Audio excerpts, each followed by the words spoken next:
Assalamualaikum warahmatullahi wabarakatuh. Waalaikumsalam warahmatullahi wabarakatuh.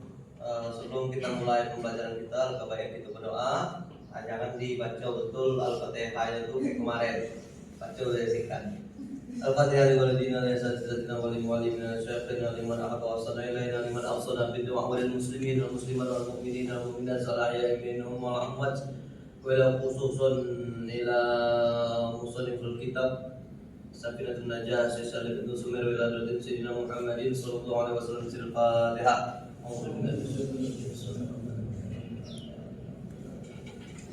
Iya,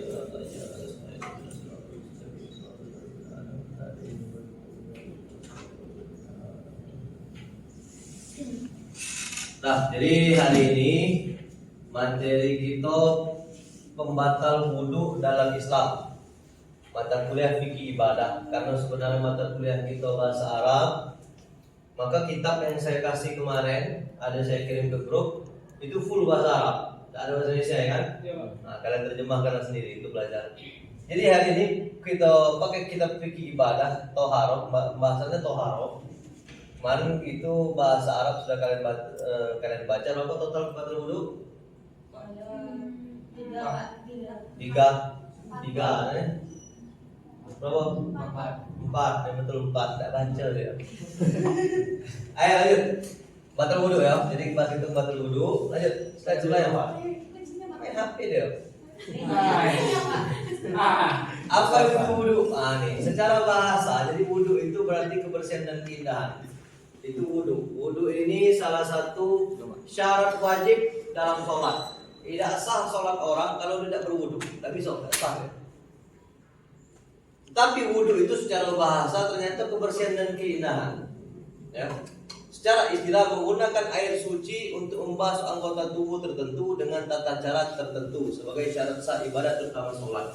Di dalam Al-Quran dijelaskan, A'udzubillahi minasyaitonirrajim, bismillahirrahmanirrahim. Idza kuntum illa sholat. Kata Allah, idza kuntum illa sholat faghsilu wujuhakum wa aydiyakum ilal marafiq wamsahu bi ru'usikum wa arjulakum ilal ka'bayn. Di situ ada 4 cuman rukun wudu. Dalam kitab ini itu ada 6. Ialah tambahannya niat yang diakhiri dengan tertib.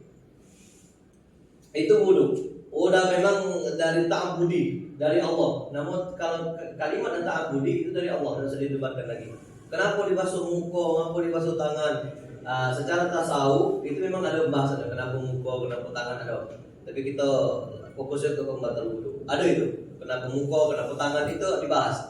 Tapi kalau kita mau mudah jawabnya, kalau ditanya orang, ngaku wudu itu muka, tangan, ta'abbudi. Aku bukti ta'abbudi itu ibadah dari Allah di Quran, bukan surah Al-Maidah. Dalam hukum, wahai orang-orang yang beriman, ini sudah. Apabila kamu hendak melaksanakan sholat, ini ya Al-Maidah 6 ini. Saya betul hafal tadi. Lanjut. Ini dasar hukum ya Al-Maidah ayat 6. Apa itu pembatal wudu? Pembatal wudu adalah segala sesuatu yang menyebabkan hilangnya keadaan suci seseorang sehingga ia wajib berwudu kembali sebelum melaksanakan ibadah yang mensyaratkan wudu. Pertanyaannya saya mau bertanya di kelas ini sebelum kita lanjut. Ngupil batal tak? Ngupil batal, ngupil. Hidup. Batal kalau kedalaman, Pak. Batal kalau kedalaman, kita cek. Lanjut sekali lagi. Ngijak tai ayam batal atau tak? Batal ya? Batal. Jadi tidak ada. Tidak, Pak. Tidak kan? Mobil batal tadi. Kan ngopi kan memasukkan sesuatu ke dalam lubang, Pak. Kalau tai ayam kan bisa dibersihin. Jadi ada beberapa beda pendapat. Kita selesaikan di sini. Menjaga kesucian ibadah tuh tak wudu ini, menghindari kesalahan. Salat tidak batal karena hadas. Menghindari kesalahan. Oh ya, salat tidak batal karena hadas. Salah ini. Bodoh ini. Siapa bikin PPT? Gue saya sendiri kan. Salah ya, salah ada yang kurang nih kalimatnya. Menjaga kesucian ibadah pasti ibadah terima secara sah. Ayo. Memastikan kalimat itu seharusnya. Menghindari salat tidak batal karena hadas, ini kurang lengkap. Ada kalimat yang selanjutnya. Memahami fikih hukum Islam dipahami dengan benar. Oke, harus memahami dengan benar. Kalian tadi kita cek tadi, apakah benar korek hidung itu batal? Apakah benar nginjak tai ayam itu batal? Kita cek. Lanjut. Batal wudhu menurut jumhur ulama. Nah ini ada 5 di sini. Tapi sebenarnya 4. Yang banyak kitab itu 4. Yang lainnya itu tambahan karena ini keluar sesuatu dari kubur atau dubur, itu betul. Apapun yang keluar bentuknya itu batal. Pak, kami keluar ular, batal. Ular tapi yang keluar batal. Pak, kami keluar batu, batal. Tapi dari jalan depan dan jalan belakang salahnya.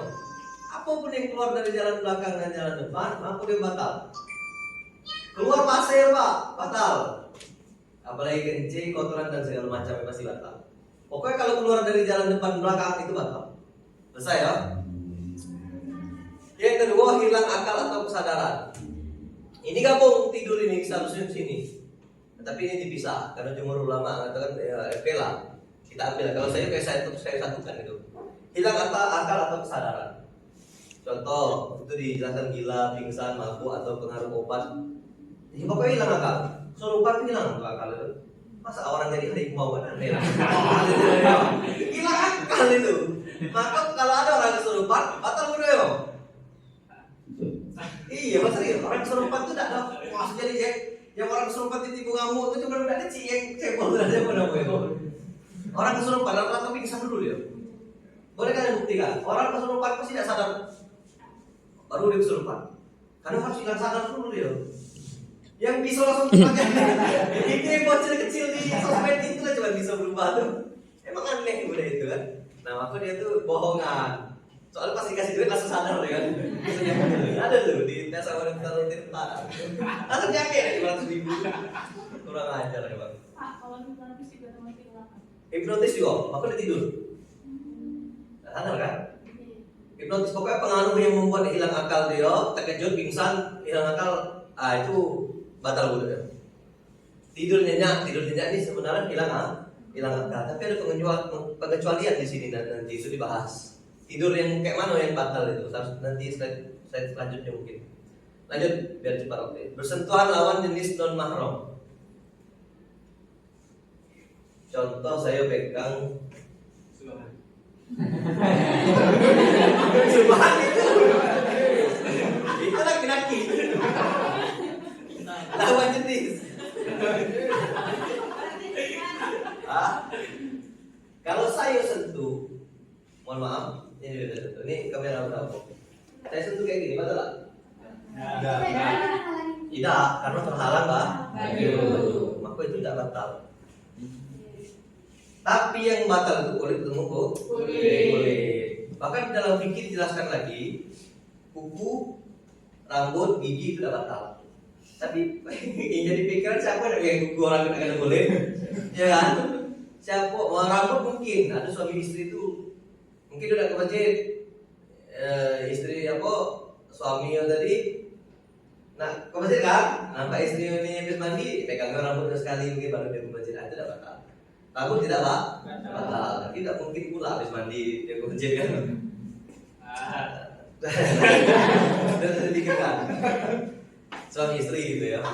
Kalau pacaran ngapain dia sekos kan? Apa living together kata kacau dia. Bisa pulang ke masjid. Living together bisa pulang ke masjid kan? Coba saya sekat deh video apa? Tapi ini ilmu. Kalau saya sekalian menyampaikan ilmu. Aku kalau saya ngajarkan fikih tidak dengan itu kan. Karena aslinya basic saya di agama fikih ini makanan saya. Menyentuh kemaluan.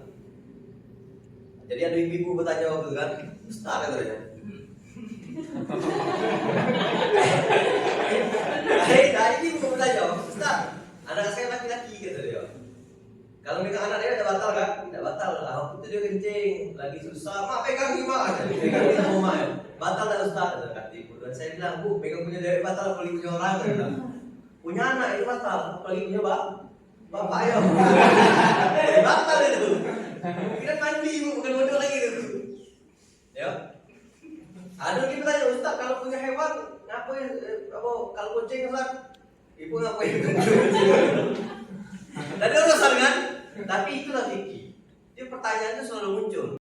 Walaupun punya hewan itu batal. Punya orang mati itu batal. Yang tidak batal itu yang mati. Karena orang meninggal biasanya dimandikan kan?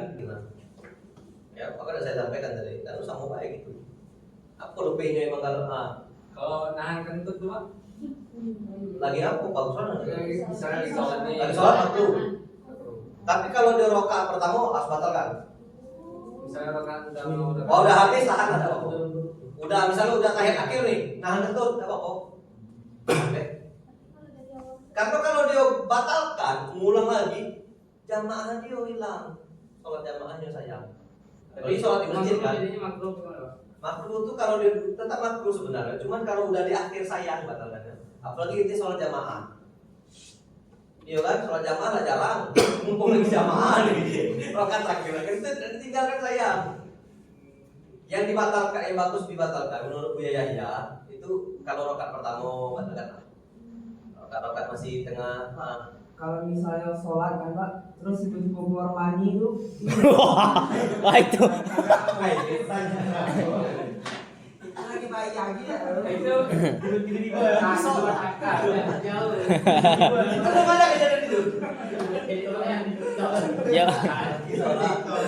Keluar mani, oke, bagus pertanyaan, tapi itu pertanyaan. Lagi sholat nih, keluar mani, kan udah batal ya, oke ya. Tapi apa saja yang haram dilakukan dalam keadaan junub itu ada sholat, itu permasalahannya. Ada di kitab Sakinah itu kalian buka. Apa-apa saja yang dilarang orang yang janabah atau orang junub. Masuk masjid tidak boleh dia. Orang junub tuh masuk masjid tidak boleh.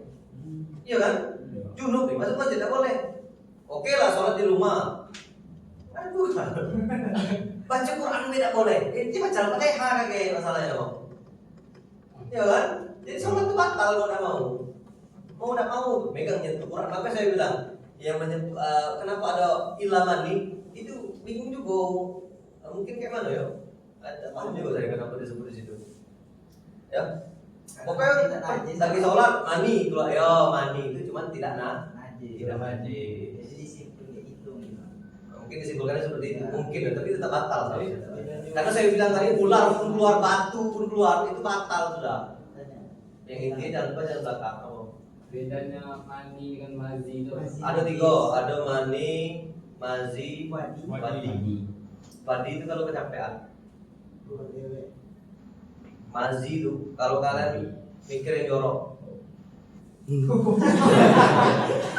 mazi ya. Mazi Itu masuk hukumnya najis tidak sih Pak? najis dia. Mazi, wadi itu tapi dia ada yang mengatakan bersihkannya sampai kayak ada yang mengatakan dia mutawasito, ada yang mengatakan mukofapa. Mukofapa berarti cukup bersihkan.